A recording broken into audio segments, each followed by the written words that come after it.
우리는 7장에서 초막절 절기 동안 예수님을 둘러싼 이야기들을 살펴보고 있는 중입니다. 이제 어느덧 37절 말씀처럼 이 초막절 끝날이 되었습니다. 여러분, 초막절은 이스라엘 백성들에게 총 3가지 의미를 지니고 있는 아주 중요한 절기입니다. 첫 번째는 우리와 같은 추석과 같이 그의 많은 결실을 맺게 해주신 우리 하나님께 감사를 드리는 감사절의 성격을 가지고 있습니다.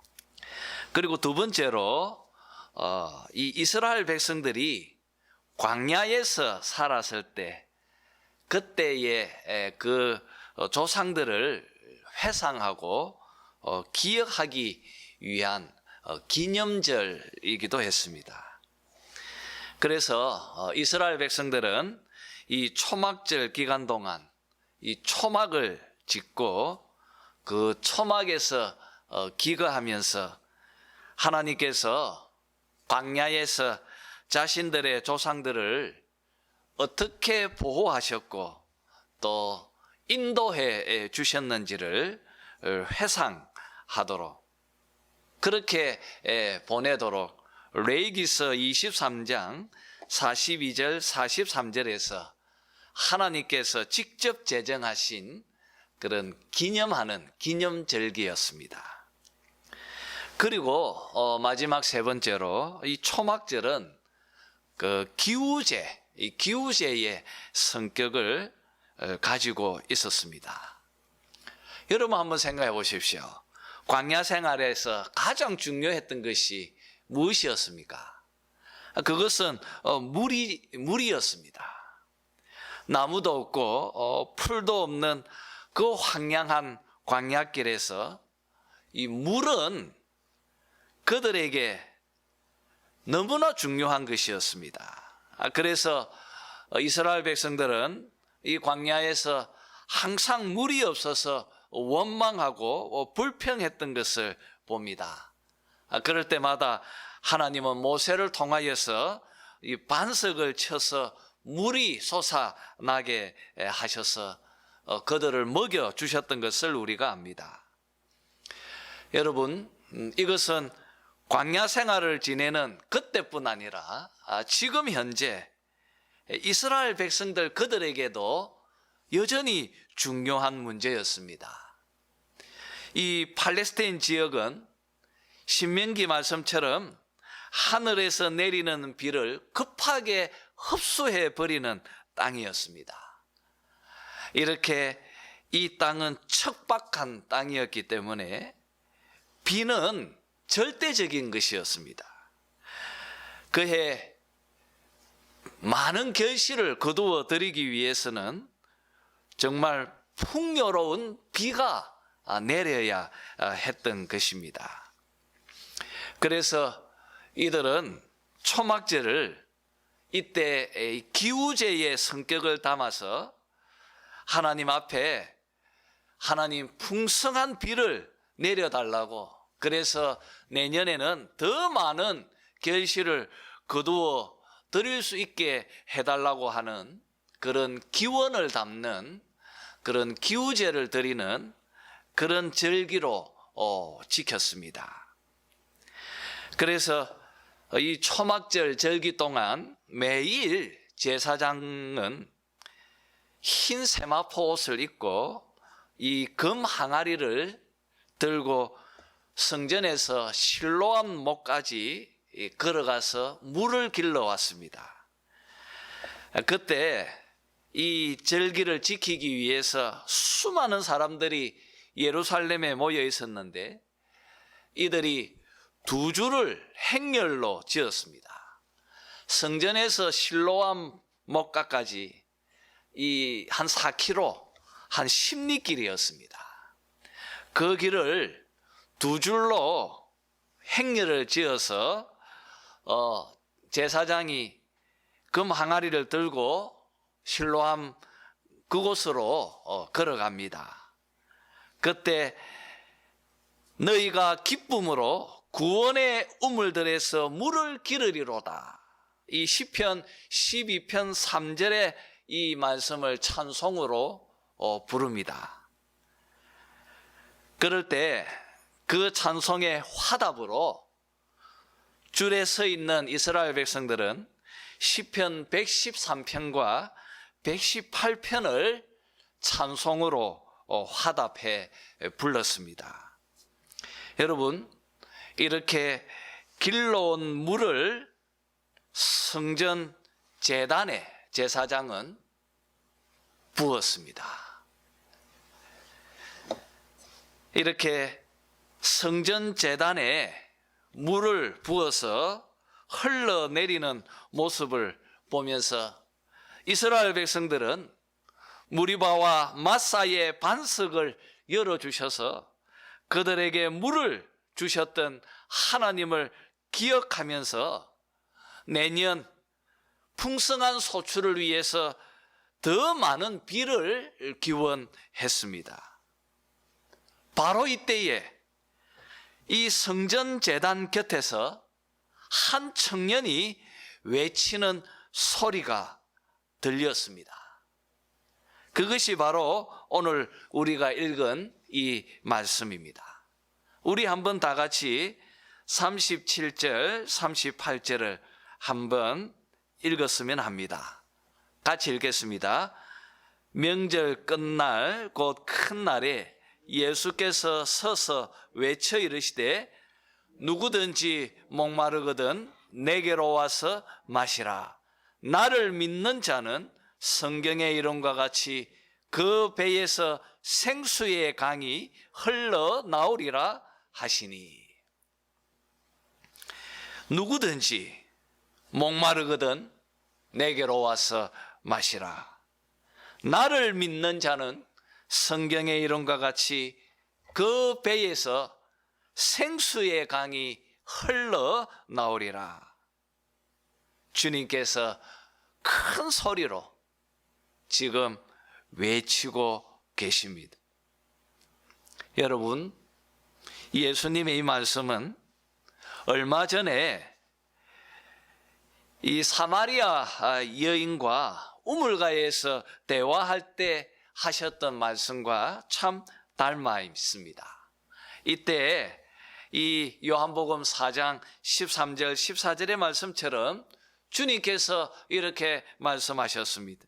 이 물을 마시는 자는 다시 목마르거니와 내가 주는 물을 마시는 자는 영원히 목마르지 아니하리니 내가 주는 물은 그 속에서 영생하도록 솟아나는 샘물이 되리라고 말씀하셨습니다. 주님은 이렇게 야곱의 우물가에서 물을 깃던 그 사마리아 여인을 향하여서 내가 주는 물을 먹으면 그 속에서 영생하도록 솟아나는 샘물이 되리라고 말씀하셨습니다. 여러분, 남편이 5이나 있는 이 여인은 평생을 남자들 사이에서 세속적인 쾌락과 물질적인 안정을 쫓으면서 살았습니다.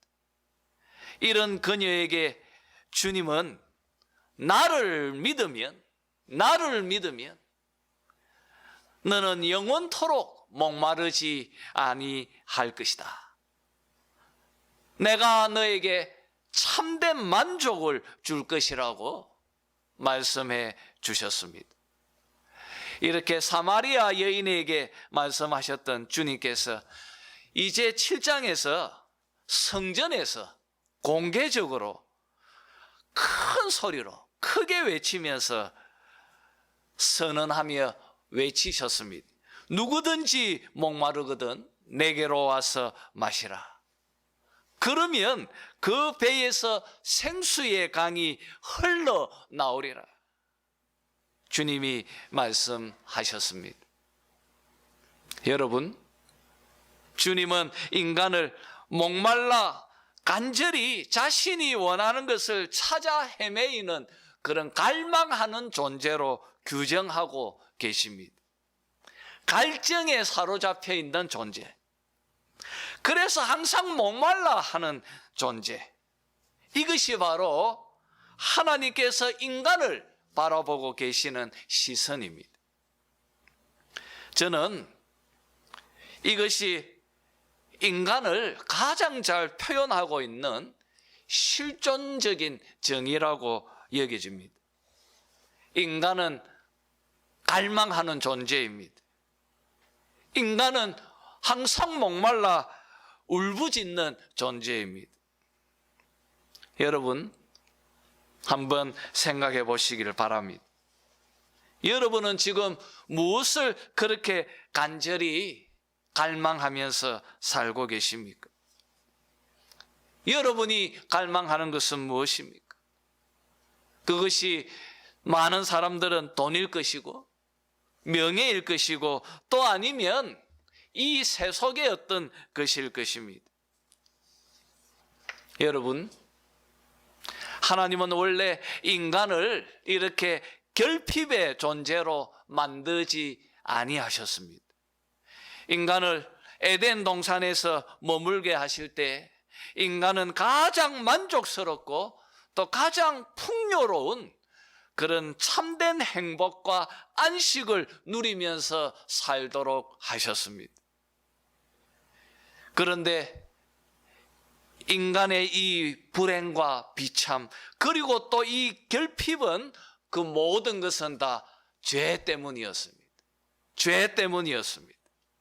인간이 하나님의 금령을 어기고 범죄함으로 에덴 동산에서 추방되어지고 하나님과 단절된 후부터 인간은 갈망하는 목말라 하는 목마른 존재가 되어진 것입니다. 그래서 이 죄로 기인한 우리들의 이 갈증이 에베소서 2장에 있는 말씀처럼 육체의 욕심을 따라 마음에 원하는 것을 갖고 싶어 하는 갈증입니다. 우리의 욕심을 쫓아서 내 마음이 원하는 그것을 갖고 싶어 하는 마음, 이 갈증이 바로 죄로 인하여서 기인되어진 인간의 목마름이었습니다. 지금 제사장들이 제단에 길러온 물을 쏟아 붓고 있습니다. 이곳은 끊임없이 동물들이 죽어서 피를 흘리는 곳이었습니다.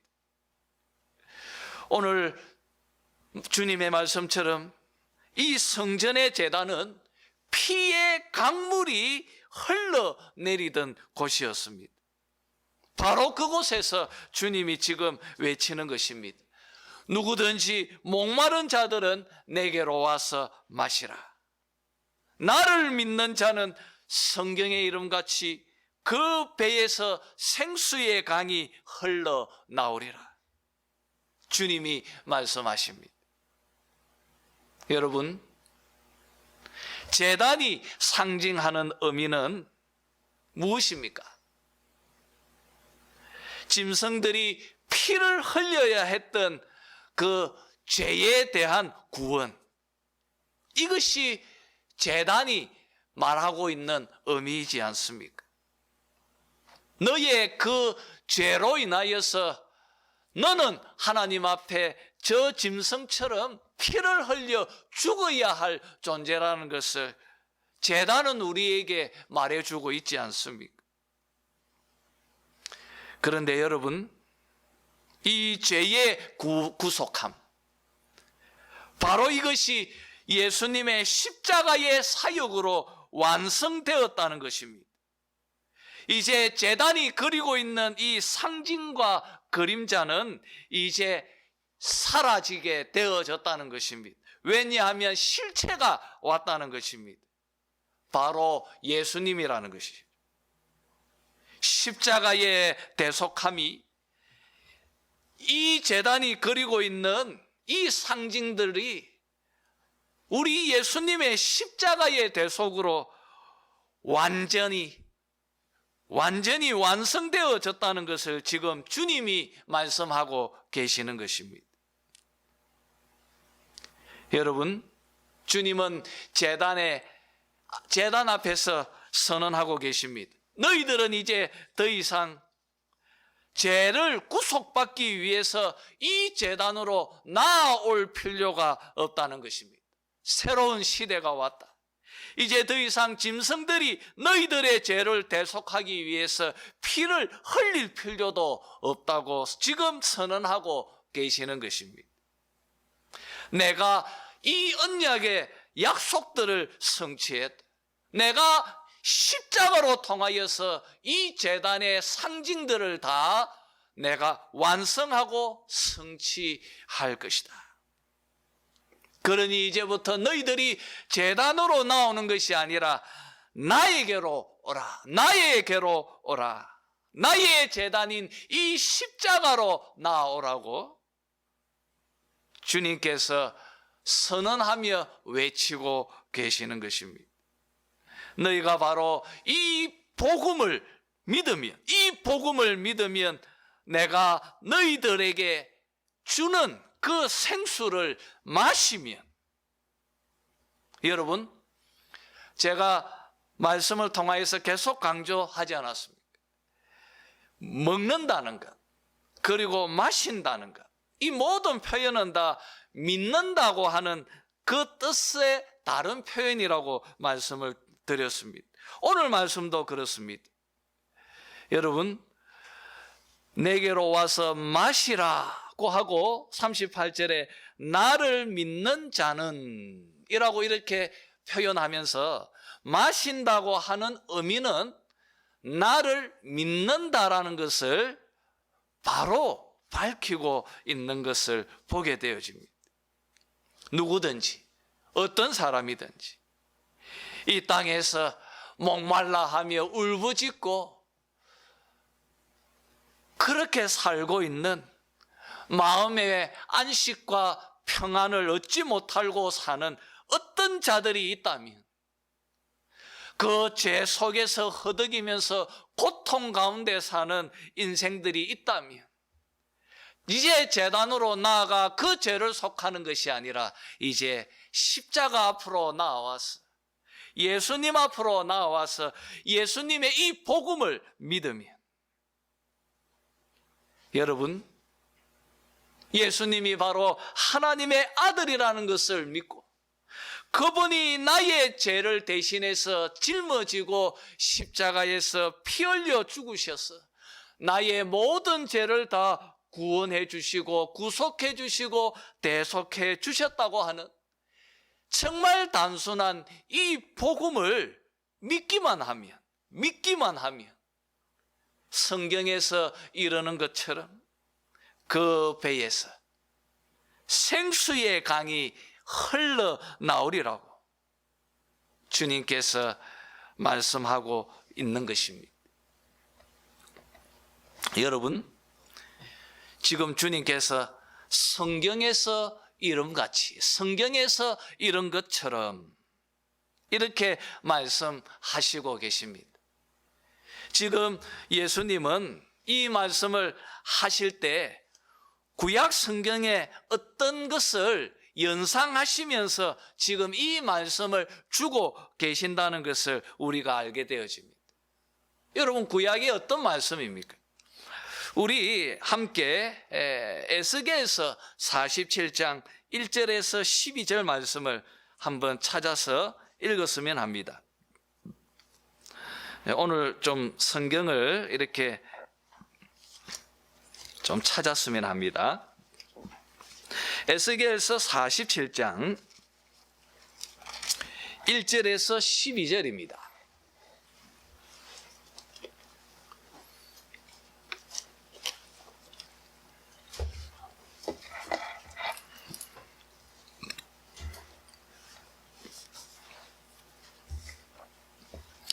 우리 한번 교독하면서 읽도록 하죠. 제가 1절을 먼저 읽겠습니다. 47장입니다. 에스겔서 1227페이지 구약성경입니다. 에스겔서 47장. 그가 나를 데리고 성전문에 이르시니 성전의 앞면이 동쪽을 향하였는데 그 문지방 밑에서 물이 나와 동쪽으로 흐르다가 성전 오른쪽 제단 남쪽으로 흘러내리더라.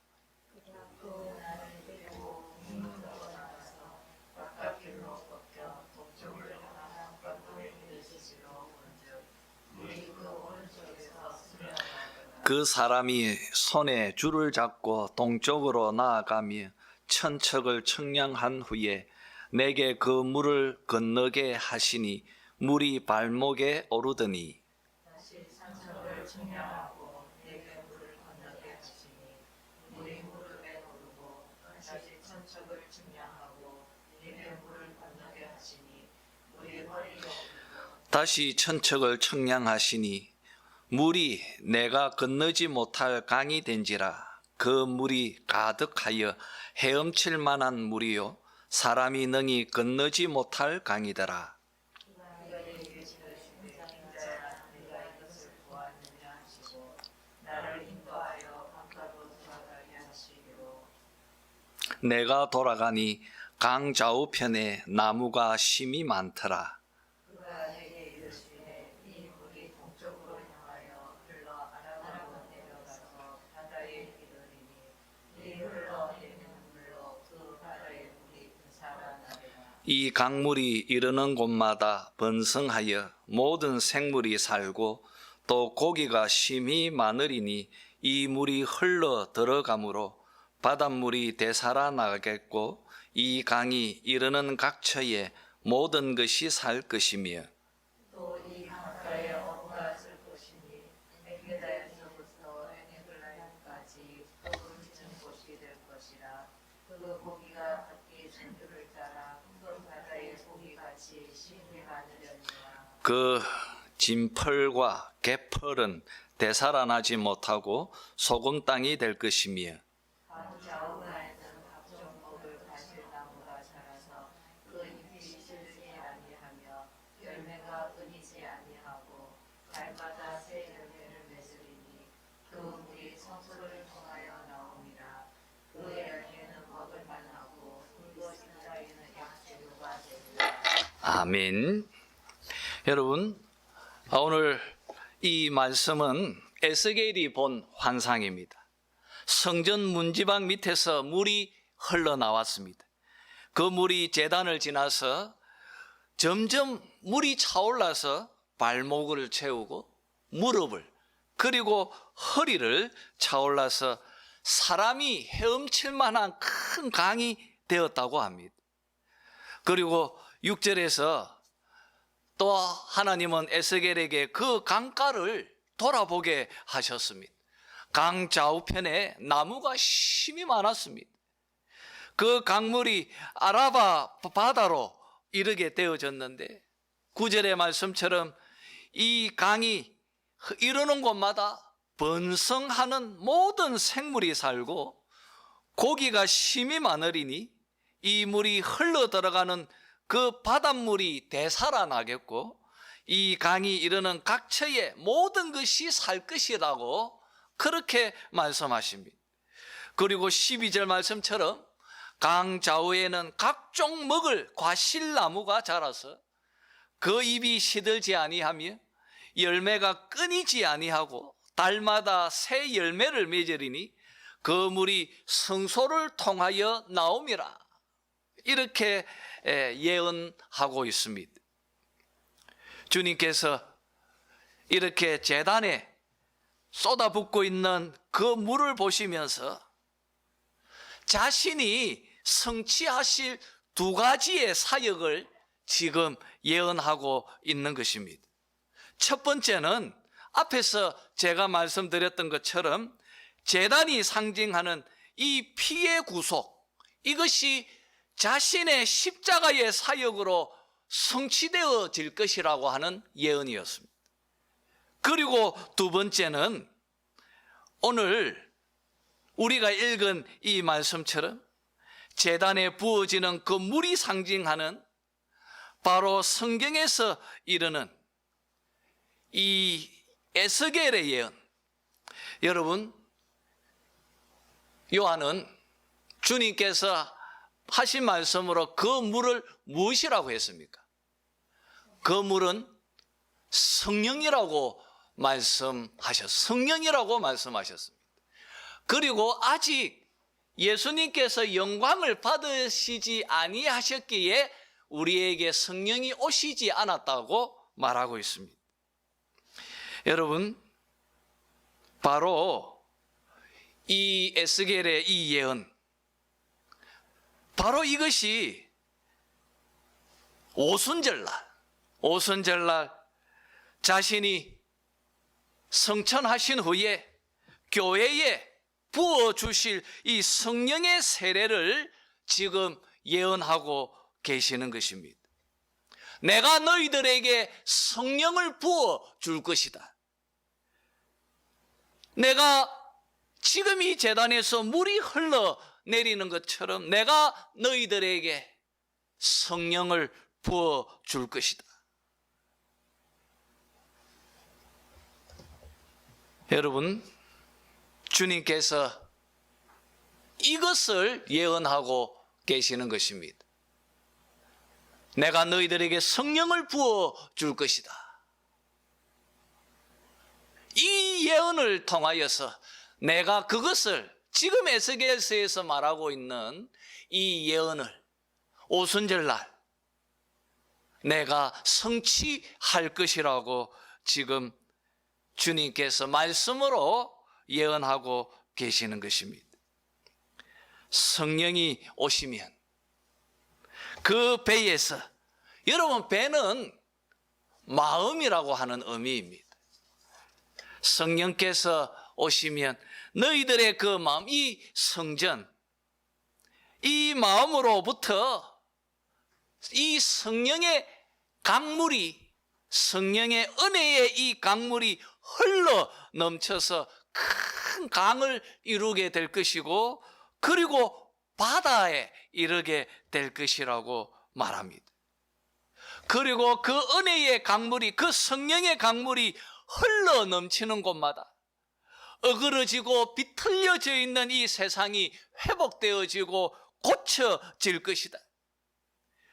이 성령이 다다르는 그곳마다 삶의 터전에 생명의 풍요로움이 다시 솟게 될 것이다. 그곳이 에덴 동산처럼 낙원의 기쁨과 행복이 다시 주어지게 될 것이다. 내가 너희들에게 성령을 줄 것이다. 이 성령이 너희들 마음으로부터 강물로 흘러나가게 될 것이다. 주님께서 이 성전에 서셔서 외치면서 말하고 계시는 것입니다. 사랑하는 성도 여러분, 이제 말씀을 정리했으면 합니다.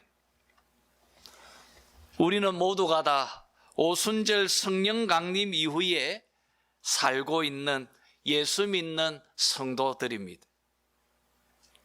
에스겔서에서 예언하고 있는 이 말씀이 지금 우리들 속에, 이 교회 가운데 성취되어졌다는 것을 알아야 합니다. 여러분이 바로 성전입니다. 주님께서 요한복음 2장에서 예언하셨던 것처럼 눈에 보이는 이 헤롯 성전을 향하여 이 성전을 헐라 내가 3일 만에 짓겠다. 여러분, 그렇게 주님께서 지으신 그 성전, 주님께서 십자가와 부활로 통하여서 그 복음으로 통하여서 새롭게 건축하신 성전, 바로 교회입니다. 그리고 바로 여러분입니다.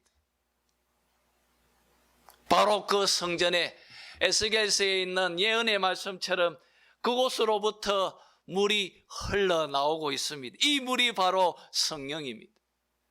주님께서 오순절날 하늘로부터 우리에게 성령을 여러분 마음속에 부어주셨습니다. 성령은 지금도 우리들 마음속에 내주하고 계십니다. 그리고 여러분, 이 성령은 흘러나가기를 원하십니다.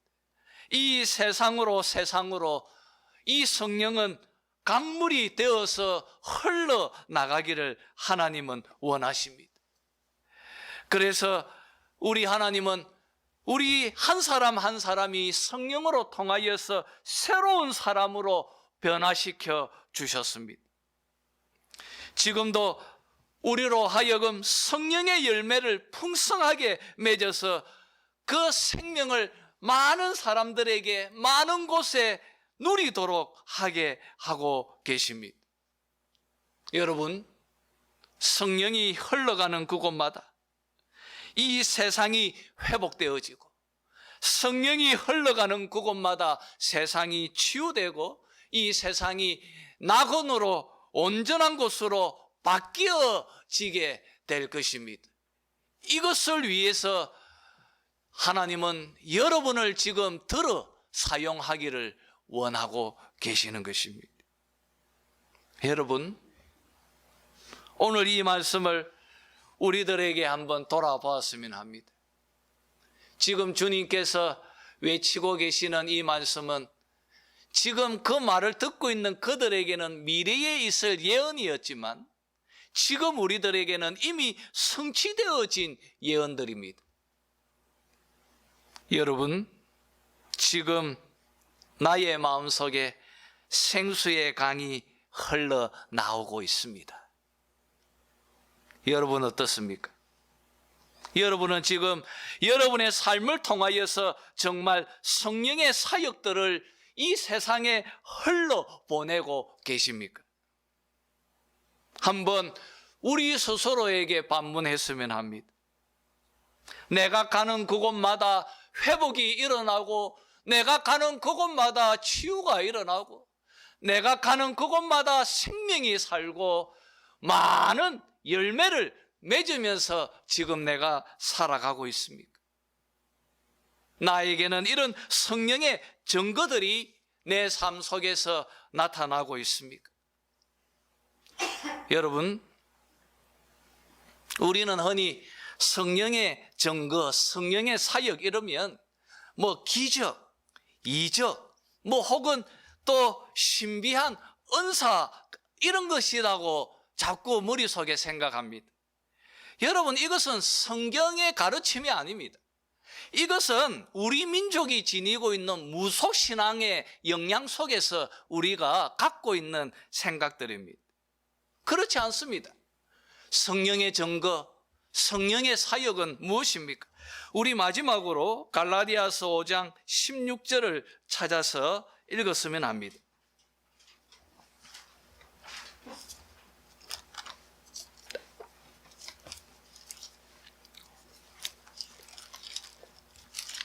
갈라디아서 5장 16절입니다.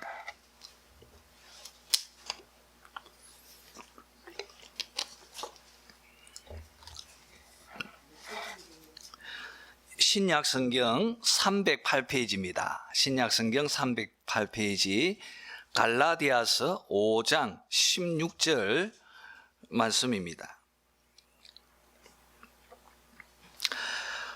우리 한번 시간이 걸려도 16절에서 26절까지 우리 한번 이 성령의 사역에 대해서 한번 확인해 보았으면 합니다. 갈라디아서 5장 16절 신약성경 308페이지입니다. 제가 16절을 먼저 읽겠습니다. 26절까지 교독합시다. 내가 이르노니 너희는 성령을 따라 행하라. 그리하면 육체의 욕심을 이루지 아니하리라. 육체의 소욕은 성령을 거스르고 성령은 육체를 거스르나니 이 둘이 서로 대적함으로 너희가 원하는 것을 하지 못하게 하려 합니다. 너희가 만일 성령의 인도하시는 바가 되면 율법 아래에 있지 아니하리라. 육체의 일은 분명하니 곧 음행과 더러운 것과 호색과 우상숭배와 주술과 원수 맺는 것과 분쟁과 시기와 분냄과 당 짓는 것과 분열함과 이단과 투기와 술 취함과 방탕함과 두고 그와 같은 것들이라 전에 너희가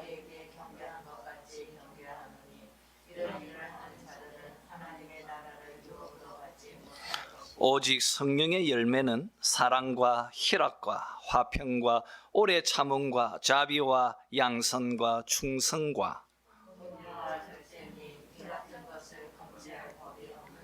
그리스도 예수의 사람들은 육체와 함께 그 정욕과 탐심을 십자가에 못 박았느니라. 헛된 영광을 구하여 서로 노엽게 하거나 서로 투기하지 말지니라. 아멘. 여러분, 바울은 우리에게 육체의 소욕, 육체의 일, 바로 이 죄로 길들여져 있는 이 육체의 일을 아주 구체적으로 서술합니다. 그리고 22절에서 성령으로 이끌어서 살아가는 성령의 열매를 9가지를 설명하고 있습니다. 그리고 24절에서 우리 그리스도 예수의 사람들은 육체와 함께 그 정욕과 탐심을 십자가에 못 박았다고 말씀합니다. 그러니 우리가 이제 성령으로 살면 성령으로 행할지니라, 성령으로 행해라고 말하고 있습니다. 여러분, 성령으로 행하는 것, 성령으로 열매를 맺는 것 무엇입니까? 바로 사랑하는 삶입니다. 요한이 계속 강조하고 있는 것이지 않습니까? 서로 사랑하라. 바로 사랑입니다. 내 안에 성령이 거하고 계신다는 정표, 내가 성령으로 이끌려 사는 것, 성령이 내 안에서 나를 통하여 사역하시는 것, 그것은 여러분 사랑입니다. 사랑입니다.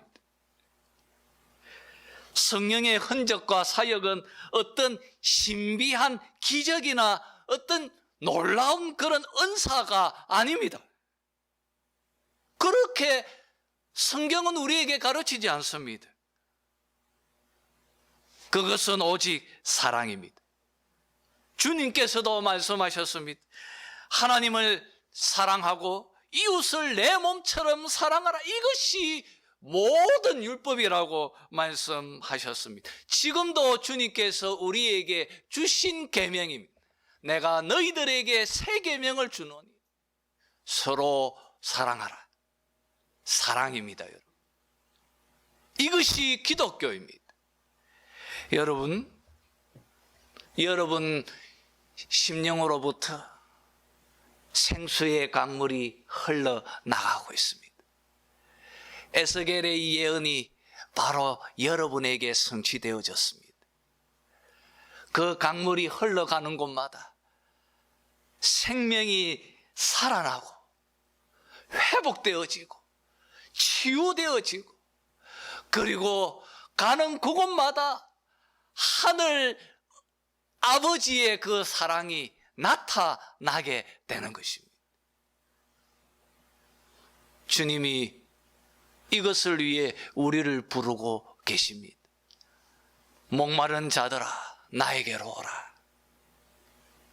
너희들이 내가 주는 그 물을 마시며 너희들의 마음으로부터 이 생수의 강물이 흘러나오리라 말하고 계십니다. 여러분의 마음으로부터 이 성령의 강물이 흘러서, 이 사랑의 강물이 흘러서